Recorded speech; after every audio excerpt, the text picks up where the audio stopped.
All right, so type design in Illustrator is similar to Photoshop with a few extra tools that are really helpful, and the benefit that you can save your type design as a vector, right?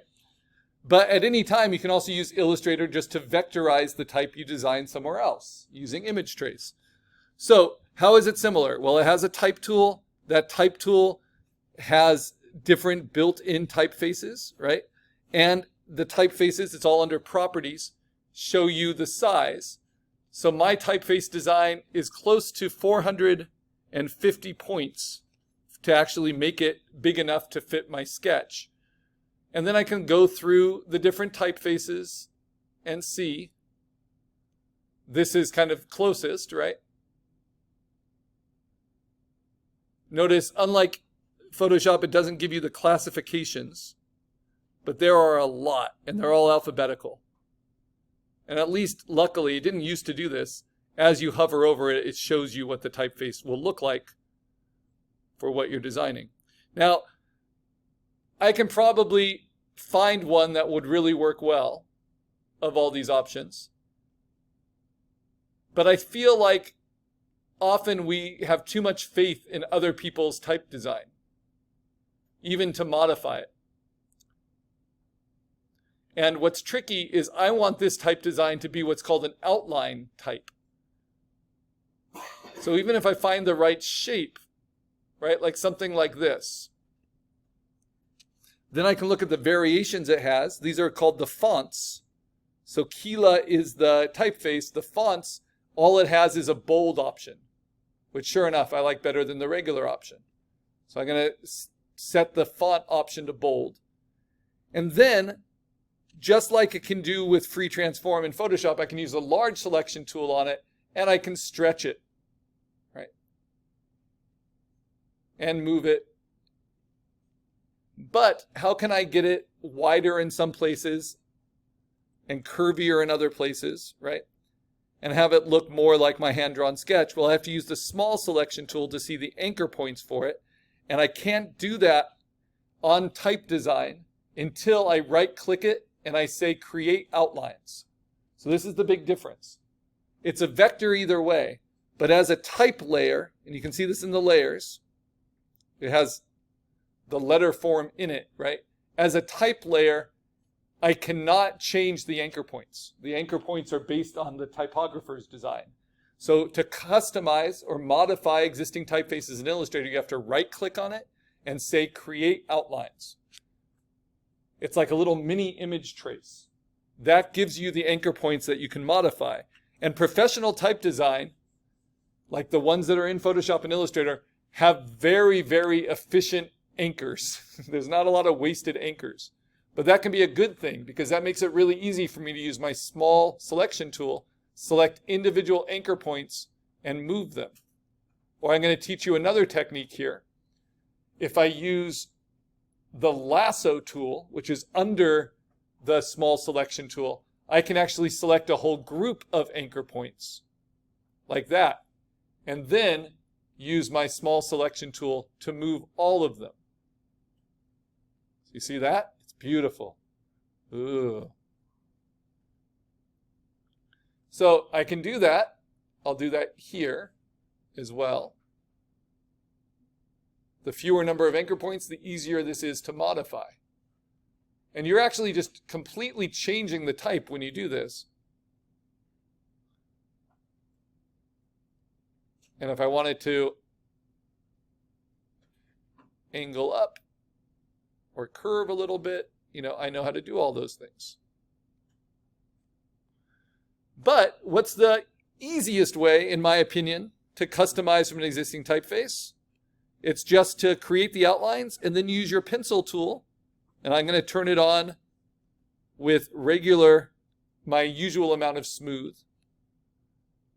And you just redraw it, starting on the path and ending on the path. It depends how hand-drawn you want your type to look.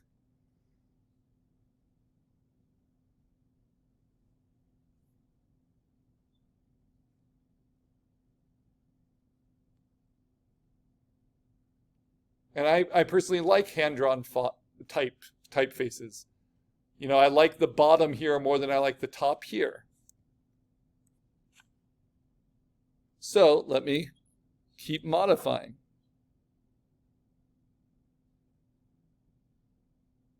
And because I have that smooth setting turned on, it's not going to plot too many anchor points as I do this. And I can use those new tools we just learned, like the lasso tool. I can select all these anchor points, then use the small selection tool to modify.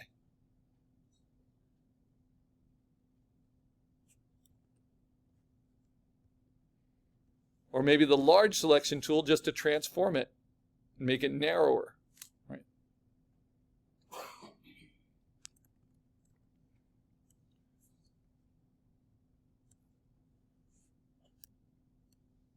So pencil tool, wonderful. And then the tool that I usually add to the pencil tool column, click on these three dots, is this smooth tool here. And just drag and drop that into the pencil drawer. And what that does is it averages out. So if you ever get really bumpy with the pencil tool, the smooth tool can kind of average it out. So let me kind of show you an example. If I kind of glitch out there, right, then I can use the smooth tool without having to perfectly redraw it. I can just kind of average out those curves. But to actually fix it and change the line instead of just smoothing it, I need to redraw with the pencil tool and start and stop on the path.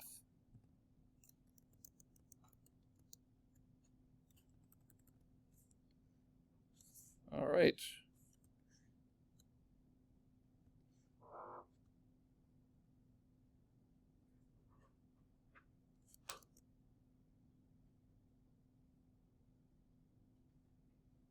Okay, so I think that's it for the I. Now for the D, I can do the same thing. I can find a typeface and then modify it, or I can simply draw it, right? So I'm first going to start with the outside shape, just using the pencil tool. It's okay if it's a little off. I want to make sure I close that path fully. And then I'm going to fill it with black. And then inside of that, I'm going to draw the inside of my D, make sure it closes. And I'm going to fill that with white, just so I can see that opening. And then just to remind you how you cut one shape out from another shape, I select those two, and now they are overlapping. And then I go to the tools, or the window rather, and find Pathfinder. And I'm going to use the minus option to subtract one from the other, right? So that gives me a D. Now, is this D as clean as I want? No, but that's where the pencil tool comes in. And I can kind of thicken it up and clean it up. So alternately, I can modify from an existing typeface. So let me try that. Turn those ones off. And now I'm going to use the type tool again. It's going to remember the settings I used last, right? So the same, it's very helpful, the same properties, but this time it's going to be a capital D. And instead of that typeface, maybe I want something else. Like maybe just something boring like that. Then I'm going to move it into place. I'm going to use my large selection tool to shrink it and place it. This is with the big black arrow. Right? And now to modify it with anchor points, I have to right click on it and say create outlines. Then I can see with the small selection tool the anchor points, and I can just round it out a little bit on the inside round it out a little bit on the outside, and then maybe I want to hand draw this back, which I do. So I'll use the pencil tool, and I'll just modify it little by little.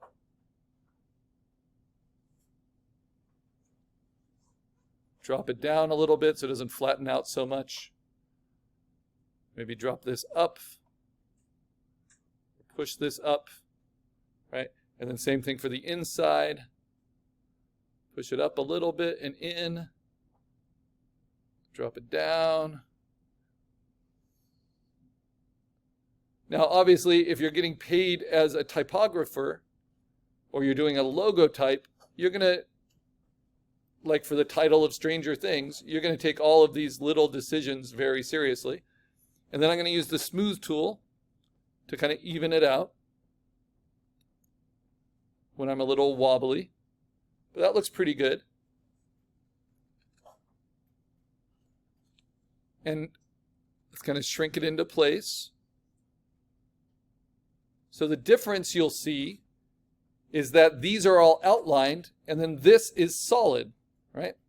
Both my I and my D are solid. So how do I turn them into outlines? This is kind of specialized. So what I'm going to do is select that D. I want to make sure I get all of it. And then I am going to say, not a fill, but a stroke. So I swap it. Then I go to Properties, and I set that stroke to be the size and thickness I want. And you see how it grows it on both sides. And so that might mean that overall I might need to shrink it down a little. I'm still on the large selection tool to get what I want. And I might need to tilt it a little. There we go. So now here's the trick. That stroke is 13 points.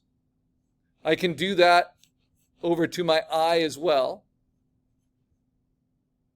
Swap it to from a fill to a stroke. Turn that stroke up to 13 points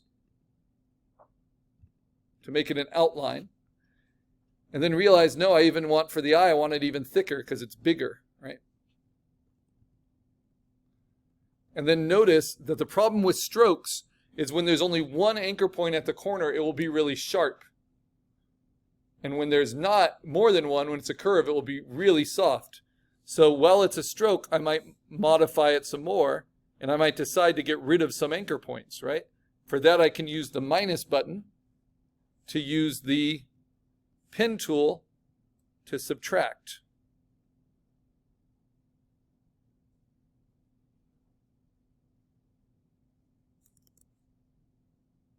Or the anchor point tool to change into straights.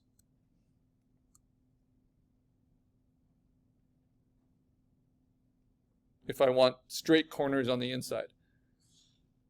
So strokes are a little bit harder to work with, but I'll show you my trick for that. Because you don't want to leave them as strokes. So once you have the outline you want with the stroke, then you have it selected and you go to Object, Path, Outline the Stroke. So remember, we outlined the typeface. Now we're outlining our stroke.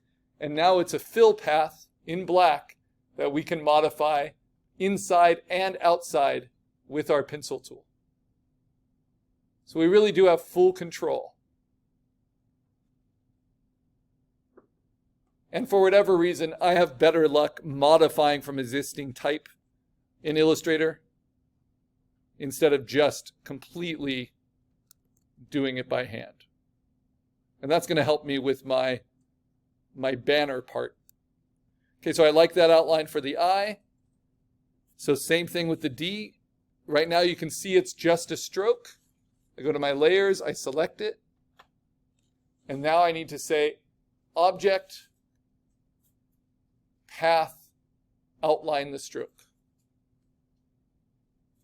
And now it's a fill path again, and I can adjust it inside to outside a little bit differently.